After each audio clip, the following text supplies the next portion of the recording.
Hello, welcome to Sal Reads. I'm Deja, and today we are going to do another recent reads.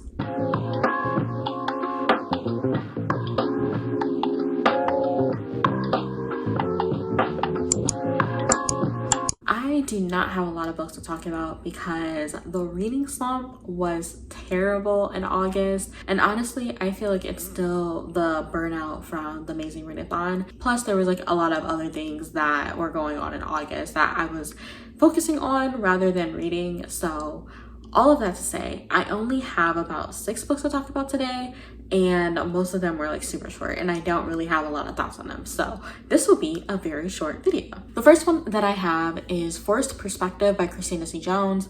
This one I read for the Nekkid Readathon that was hosted by Black Prose Book Club, and this one, I don't know, I thought it was fine. It is a novella following this couple that I guess they had like a history with each other, and she doesn't really want to commit to him and he wants to commit to her. And yeah, I mean, it was fine. I have no strong thoughts about it, and honestly I feel like I'm getting to the point that I don't think I'm going to read any more Christina C. Jones. And I hate to say that because she is such a beloved author, but almost like every book that I've read by her, besides the first one I ever tried by her, which was I Think I Might Love You, like every other book that I've read by her has been like 3 stars, maybe 3.5 if I'm being generous. But yeah, I have not been in love with her books since the first one, so I don't know if this is going to be my last one. I think with this one, I was just not really connecting to the characters. I mean, it's a good steamy time if that's what you want, but I just want more depth to the story. And I was actually watching one of her YouTube videos where she was talking about how she didn't really have that like spark towards like some of the books that she was writing. Like she put down another book that she was writing, and she was talking about how she knew the characters from Ante Up like inside and out, but like the other characters that she's been writing, like she just didn't really like know them. And I'm wondering if that is like what I'm missing in like a lot of her books. I haven't tried Ante Up, so I'm thinking because of her understanding of those characters, I wonder if I read that one, if I will like that one a lot more. And so that might be the last one I try, but like this one, it was fine. I'm not connected to it. I don't hate it, but yeah, I was not in love with it. The next one that I have is Heavy's the Head Kingdom Come.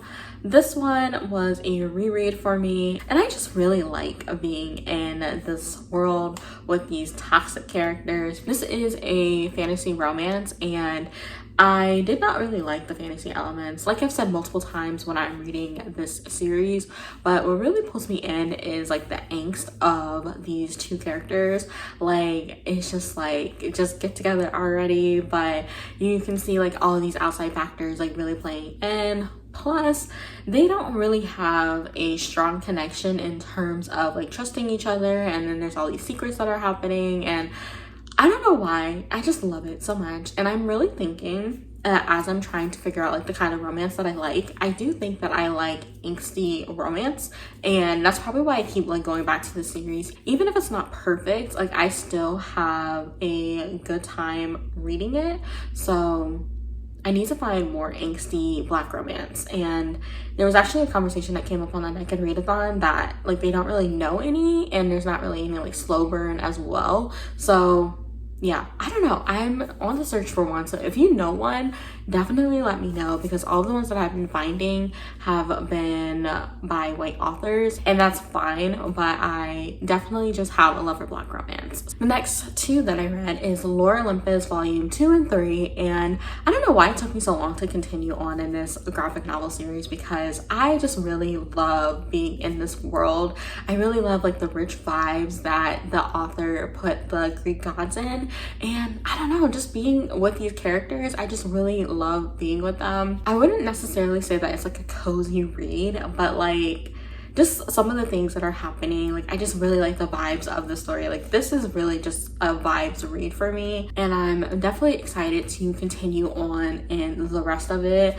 I will say that I feel like it's a little bit like slow in terms of like building that like tension between Hades and Persephone, but like I'm eating it up. Like, I love it. I love like how slow burn and complicated their relationship is. And then I think at the end of the third volume, there was like the Fates saying, oh, he needs to know like his wife and all of that. And I'm just like, see, we know they're gonna get together, but it's just like this slow journey following them as they are like coming together, and I just love it. I love it so much. And the last one that I have, because like I said, I did not read much in the month of August and I don't really have a lot of thoughts on them, but the last one I have to talk about is the Dead Cat Tail Assassins. And this one was okay. I feel like P. Djèlí Clark, he's becoming an author that's becoming like a very hit or miss. I really loved Ring Shout. I love the Black God's Drums, but I don't know. I just was not that impressed with this one. I think that the world was very interesting and I would have liked to be in it a lot more. And I think also that the premise was very interesting, but I don't know. I don't know if it was necessarily like the execution of it, or maybe it was just like the characters. I just did not connect to this one as much as I thought that I would have. I don't know. I think maybe it was a little bit of like just the way that the plot was unfolding as well. Like, I thought it was a fine story. Like, I did not hate it and I did not love it. It's not going to leave like a lasting impression on me, but yeah, I don't know. I'm kind of disappointed by this, but yeah, I don't know. I will definitely try more by P. Djèlí Clark in the future, but this one was just definitely not it for me. But that wraps up this video. I'm hoping that September is better in terms of my reading. I think it's already off to a great start because of the book that I'm reading and I'm really enjoying it. How did your August go? Did you find any new favorites, or are you in like a reading slump as well? I would definitely love to know. If you do not want to answer that question or have anything to say to what I said in this video, you could also just leave a cat emoji for the Dead Cat Tail Assassins. But yeah, I thank you so much for watching and I will see you in my next video.